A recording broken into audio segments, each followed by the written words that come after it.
우리 동기들 용접 기능사, 특수기능사 시험을 치는데 실기는 나보다 진짜 잘해요. 우리 39명 중에 한 1, 2등이에요. 근데 용접 필기 시험이 떨어졌대요.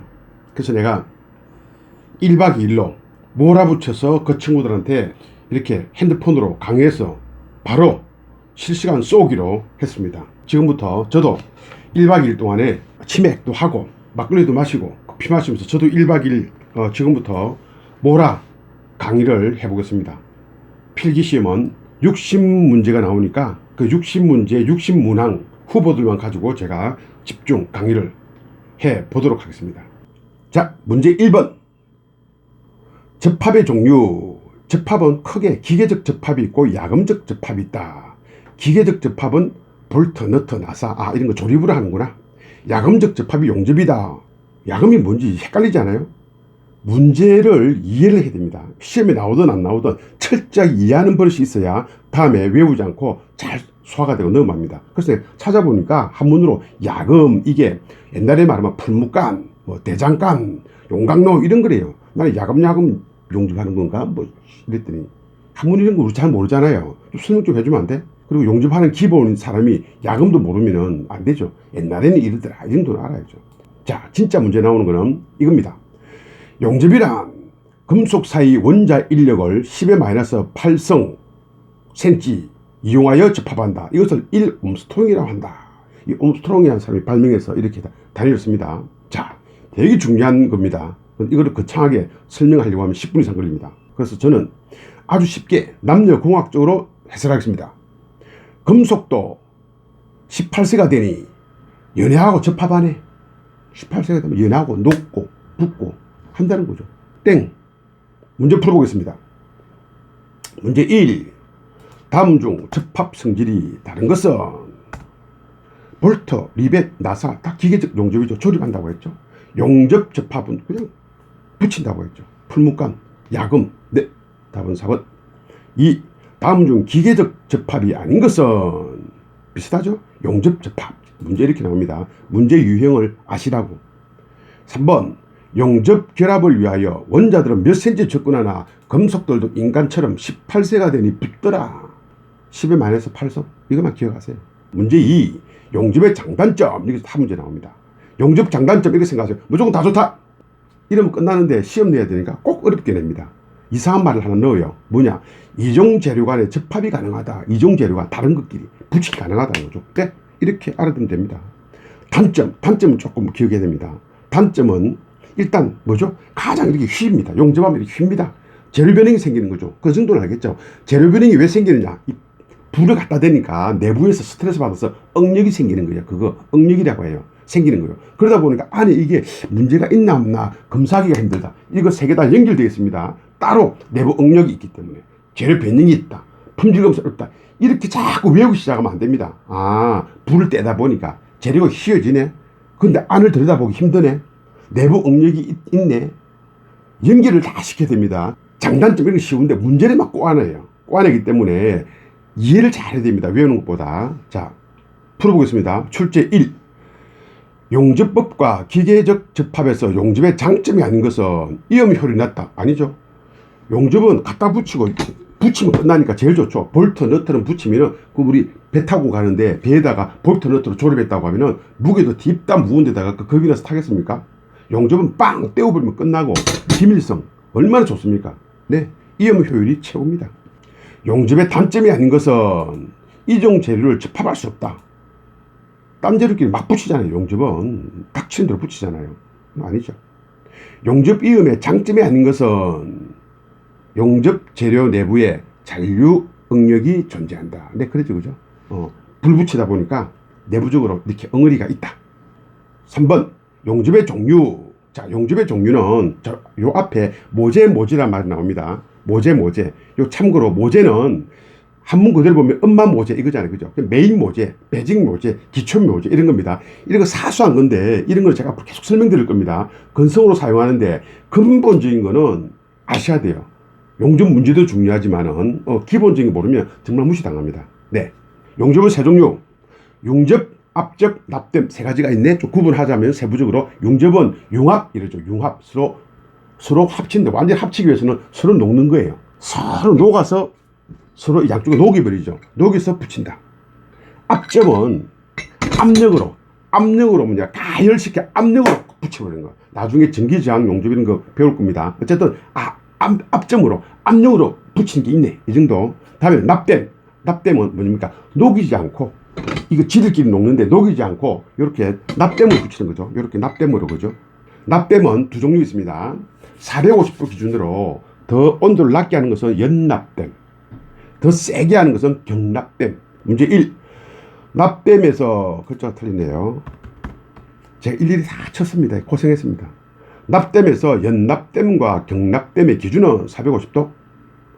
이음부를 가열하여 접합하는 것은 압점. 이런 식으로 문제가 나옵니다. 문제 유형을 쉽지만 문제 유형을 이제 익히기 시작해야 됩니다. 3번 모재를 녹이지 않고 용접하는 것은 무엇이냐 어쩌고 저쩌고 납땜 이렇게 풀면 됩니다. 포인트만 딱딱 찍고 가면 됩니다. 네, 3번 끝났다. 자, 이번에는 문제 4 피복아크 전기 용접기를 풀어보겠습니다. 피복아크 전기 용접기에서 가장 근본적으로 알아야 될 것은 전기입니다. 전기의 가장 기본은 뭡니까? 직류교류예요. 직류는 말 그대로 전기가 직진하는 겁니다. 직진. 교류는 전기가 우리 남북한 교류 이렇게 하죠. 그 식으로 전기가 플러스 마이너스 왔다 갔다 하는 겁니다. 자, 그러면 집에 들어오는 전기는 직류입니까? 교류입니까? 이걸 파악 못하면은 뒤에 아무리 이거 설명해도 모르고 외우는 거 다 까먹습니다. 뭡니까? 집전기는 교류입니다. 교류. 여기 플러그 있잖아요. 이 플러그가 이렇게 끼워도 되고 이렇게 끼워도 되죠. 왜 이렇습니까? 이 플러스 마이너스가 있는데 왜 아무렇게나 끼워도 됩니까? 교류는 전기가 플러스 마이너스가 자동으로 왔다 갔다 하고 꼽는 것도 플러스 마이너스가 자동으로 왔다 갔다 합니다. 그러니까 플러스끼리 마이너스끼리 알아서 맞추는 거죠. 내가 물어봐요. 정류기가 뭔지 가장 기본부터 좀 알아야 되거든요. 정류기는 뭐냐면은 정리한다예요. 정리한다 전류를 이거예요. 그럼 뭘 정리해요? 집에 들어오는 교류를 하나가 남은 게 뭐 있어요? 직류잖아요. 직류로 정리하는 거예요. 그러니까 정류기는 궁극적으로 뭡니까? 직류기입니다. 이 개념 모르고 문제를 막 풀어요. 다 틀려요. 어댑터 이런 게 정류기죠. 이게 왜 달려있어요? 이게 왜 달려있냐고요. 이게 교류를 그대로 쓰면 교류는 뭡니까? 플러스 마이너스 늘 바뀌죠. 그럼 이걸 꽂으면은 충전됐다 방전됐다 계속 반복하면 충전됩니까? 안 되죠. 직진을 해야 물건이 창고에 더 갔다 나왔다 하면 물건이 쌓입니까? 직진해야 쌓이지요. 전기가 일로 들어와야 되는 거예요. 직진. 그러니까 어댑터는 뭡니까? 충전 방전 안 하고 충전만 시키려고 들어오는 것만 시키려고 하다 보니까 집에 있는 교류를 여기 직류로 바꾸는 거예요. 이거는 모르고 시작을 하니까 문제 못 맞추는 거예요. 백날 외워봤자 조금만 심사위원회 꼬아버리면 심사위원은 뭔지 압니까? 이 친구가 전기로 용접을 하는데 직류 교류를 아나 모르나 이걸 물어보는 거예요. 단순하게. 자, 직류 용접기는 시험 나옵니다. 아크열이 안정되나 안정 안 되나. 아크열이 뭐냐면은 여기요. 용접봉 여기에서 여기 모재로 막 이렇게 불부터 불이 나오지요. 불이 나오는데 직류로 나오면 자 용접은 뭡니까? 이거 두 개를 붙이는 거죠. 이거 두 개를 사이를 이렇게 가는 거죠. 붙이는 거죠. 붙이는데 열이 직진합니다. 쫙 직진하면은 안정됩니까 안 됩니까? 달리기를 하는데 안정되지요. 안정됩니다. 그런데 쏠림이 있다 없다 있습니다. 자, 달리기 하다 보면 막 하다 보면 좀 옆으로 갈 수 있잖아요. 이렇게 이게 쏠림인가요? 그래서 아크열은 안정되나 쏠림이 있다. 교류는 뭡니까? 아크열이 왔다 갔다 하니까 이게 안정되지 않아요. 불안정하잖아요. 그런데 쏠림 현상은 어떻게 됩니까? 여기가 왔다 한쪽에 쏠림이 있습니까 없습니까? 그래서 쏠림이 없다고 하는 거예요. 자, 그런데 직류는 비쌉니다. 자, 우리 여기에 집을 생각해서 자기 가정을 생각하세요. 교류잖아요.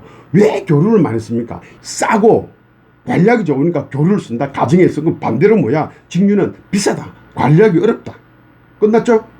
자, 그런데 교류 용접기에서는 우리 흔히 가장 있는 게 찌리러 감전 위험 있잖아요. 감전 위험이 무부하 전압. 무부하는 아무것도 없이 부하 걸려오는 대로 그대로 놔주는 거 뜻이에요. 그게 한 80대예요. 80. 그래서 이걸 갖다가 전격 방지 기구라고 해서 전격이 뭐냐면은 난 전격 돌지는 줄 알았는데 그게 아니고 전기 충격 줄인 글자예요. 전기 충격을 방지시키는 장치를 하는 거. 이걸 전격 방지 장치라고 해요. 이게 20V 낮추는 거예요. 어느 정도? 찌릿 정도만. 가포와 리액터형은 왜 시험 잘 나오느냐? 리액터입니까? 리액션 있잖아요. 액션을 받는다. 반응이 온다 이거예요. 이거 있죠. 이거 리모컨. 여기에 제가 갑자기 덥다 춥다 왔다 갔다 못 하잖아요. 그럼 이거로 반응을 하게 멀리서 원격 장치하는 거예요. 이런 리모컨에 쉽게 말해서 리모컨이 달린 교류용 주기가 뭐냐 이거예요. 그게 가포와 리액터형이에요. 리액터형 이거만 외우세요. 리액터. 다음 중 고주파 발생 장치는 핫 스타트 장치는 어느 용접기에 있느냐? 내용이 뭐냐 물으면 또 외워요. 그럼 어떨 때는 외울 때 귀찮으면 에이 이거 틀려 이래버려요. 이런 거 틀리면 안 됩니다. 이런 거 틀리면 안 됩니다. 쉬워요. 이게 어렵대요. 왜? 막 외우려고 하니까. 자, 이해를 시켜볼게요. 자, 우선 고주파 발생 장치가 뭔지를 한번 볼게요. 우리가 자 기본에 고주파 한 뭐습니까? 주파는 대충 알죠? 고주파가 어떤 것입니까? 고주파 하니까 이렇게 높은 게 고주파인 줄 알아요. 고주파는요 높은 게 아니라 뭐냐 저주파 고주파 차이는 파장이 넓고 좁고 이차입니다. 교류는 불안하다잖아요. 불안하다. 천천히 왔다가 천천히 파도 치다가 천천히 하다가 끊겨버릴 수 있잖아요. 그러니까 뭡니까? 고주파는 뭡니까? 좁은 거예요. 막 왔다 갔다 하는 거예요. 사이에 징금다리예요. 그러니까 뭐냐? 고주파는 뭐냐? 불안한 교류 주파를 만나서 불안정한 교류 주파를 아주 안정되게 시켜주는 거예요. 안정되게. 이해되셨죠? 자, 그 다음에 핫 스타트 장치라는 게 있어요. 기분에 핫 정도는 아주 뜨거운, 강한 이거잖아요. 스타터 빡 처음이잖아요. 처음에 확 불 붙인다 이거예요. 남녀 사람도 처음에 빡 불 붙으면 세잖아요. 자, 교류가 전기가 불안해요. 용접을 하려고 하는데 처음에 이게 뭐든지 불 붙어야 되잖아요. 이것도 시작 불 붙는데 불이 안 붙습니다. 전기가 잘 안 일어나요. 더구나 교류니까 더 안 일어나요. 그래서 초반에 빨리 불 붙이고 싶어요. 남녀도 빨리 초반에 빨리 불 붙이야 속도 안 나갑니까? 그러니까 속도를 처음에 안 되는데 속도를 내려고 하니 스타트만 뜨겁게 빨리 만들어주는 거예요. 그걸 핫 스타트 하는 거예요. 자, 그 다음에 용접기에 용어들이 엄청 많습니다. 용접기의 특성들 해서 엄청 많습니다. 그거 다 필요 없고요. 시험에 딴 거 나오면 어렵게 내면 틀리고 딱 하나 단골로 나오는 게 정전압 특성이 나오고 있습니다. 정전압. 나는 이거 정전압 볼 때마다 막 설명 길어요. 근데 못 알아듣겠어요. 저는 우리 친구가 하는 말이 너는 참 어려운 말을 쉽게 잘해 이러는데 우리 선생들이 보면 쉬운 걸 참 어렵게 말을 잘해요. 원래 생각에 정상적인 전압인가? 그럼 정상이 도대체 뭐예요? 전압이 정지된 걸 말하나? 그래서 찾아보니 안 변한다는 거예요. 그러니까 원래 뜻이 일정 전압 이거예요. 일정 전압 이 말인데 일자 하나 뺀 거예요. 일자 하나. 정전압은 뭡니까? 일정하다. 이것만 딱 하면 땡. 그건 뭡니까? 주위에서 뭐라고 하든 주위에서 뭐가 바뀌든 모르겠어요. 너무 이론적인 것은 시험 다치고 다시 공부해야 됩니다. 지금 시험 쳐야 되니까. 딱 하나 정전압은 뭐다? 일정하다. 네가 뭐 지랄해도 나는 일정. 네가 뭐 지랄해도 일정. 무조건 일정하다. 땡입니다. 이것만 배우면 끝납니다. 문제 풀어보겠습니다. 1. 직류 용접기의 특징 중 옳은 것은 아크 안정이 우수하다. 좋다 이거잖아요. 안정되다 이거잖아요. 맞죠?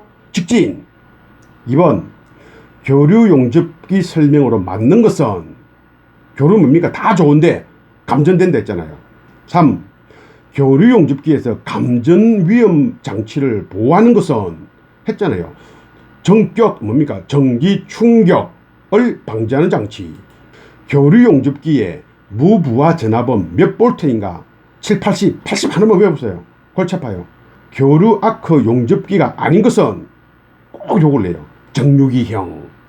정류 뭡니까? 집이 들어오는 교류를 직류로 바꾸니까 뭡니까? 직류형이잖아요. 외우지 말고 그렇게 생각하세요. 6번 전류 조정이 용이하고 긴 것은 막 그냥 골치 아프고 넘어가요. 용접 전류의 원격 조정이 가능한 것은 가포와 리액터형 정진압 특성에서 부하 전류가 변화되면 뭐가 변하는지 모르겠는데 정진압 특성은 뭐야? 변동되지 않는다. 변하지 않는다. 아크 발생 초기에 용접 전류를 많이 할 목적으로 사용되는 것은 여기 포인트가 뭡니까? 아크 발생 초기에 전류를 많이 할 목적. 찬 걸 뜨겁게 빨리 뭡니까? 핫스타트. 안정된 아크를 위해서 기존 주파에 고주파를 중첩시키는 거 그냥 두 개 붙인다 이 말인데 이 선생들은 교과서대로 어렵게 말합니다. 한문으로 어렵게 말합니다. 중첩. 나는 막 좀 이따 개념 얘기 계속하지만 막 한문 쓰고 이 개념 설명 안 해주고 한문으로 막 떡이 된 거 이거 너무 싫어요. 막 이거 다 뜯어 고쳐야 돼 이거. 마지막 잔소리 한 번 더. 제발 외우지 마라. 기본 개념만 철저히 이해하라.